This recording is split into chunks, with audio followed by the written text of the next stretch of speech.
Hello, welcome to this week's Wild Spirits News. My name is Sibylla, and today I'm going to talk to you about the question, prioritize your passion when you're no good at it. I don't know whether you've seen that article from the Washington Post that I linked it in my social media last week. If you don't follow me there, I'm also putting the link into the article here.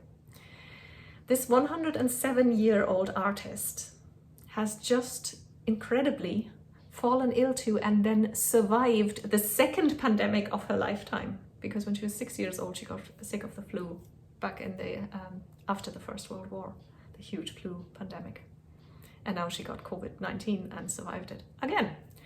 And she puts this down to her incredible need to get back to her art, because she's planning something new to use color in a different way. She says that in the article, and this passion is what helped her survive. Now you might say, yeah, but come on, Sibylla, her artwork hangs in the Smithsonian.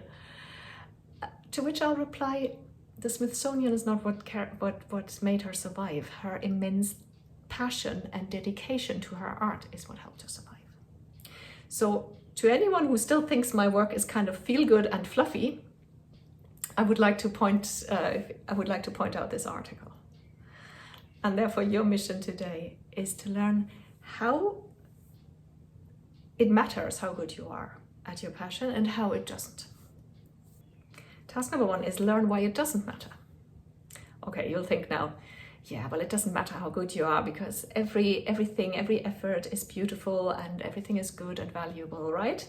This all sounds very idealistic and hippie and great. And okay, that is true. It actually is true, but this goes a lot deeper. I'll give you a couple of examples of why it really doesn't matter how good you are at your passion and why it's still absolutely worth it, and not just worth it, but essential to prioritize it. And the first argument I'd bring is that our society brings us up and indoctrinates us with the belief that in order to focus on something, in order to prioritize something, it has to be something that brings you money. Which means if you want to prioritize your passion, you automatically think, I've got to be a published author or an artist exhibiting, or a musician in the charts, or a genius of some kind, or a pro earning their money with their passion. And this is absolutely soul destroying as a belief. It keeps so many ordinary people from doing what lights them up and from prioritizing what lights them up, because they feel they have no right to, just because they aren't pros. We need to rebel against this and to claim back our right to be passionate and fulfilled every day of our lives. And the second reason is that valuing joy, just prioritizing something because it gives you joy, because it lights you up, that's a huge value in itself. And it also signals that you matter enough, that your joy is important enough for you to prioritize it, no matter how much of a value or how good a thing you're producing or how good you are at what you're doing.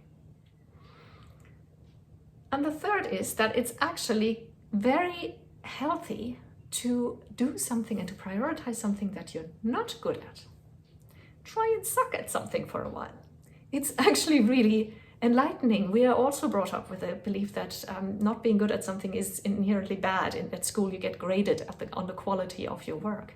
And can be immensely freeing to experience the joy of doing something even if you're not great at it. And you'll realize that the sky isn't falling, nobody gives you any grades or marks anymore.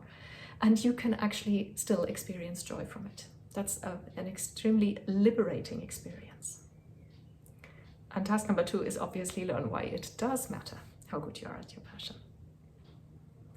There are ways in which it actually makes a difference how good you are. It's just not what you think.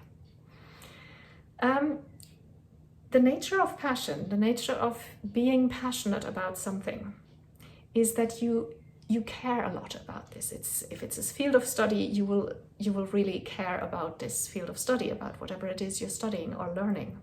If it's an art, you care about the art and also its quality. If it's music, you care about you dislike bad music if you're passionate about music. It's just the way it is. And therefore, it can be very good for you, very inspiring to just keep improving. You will strive to get better.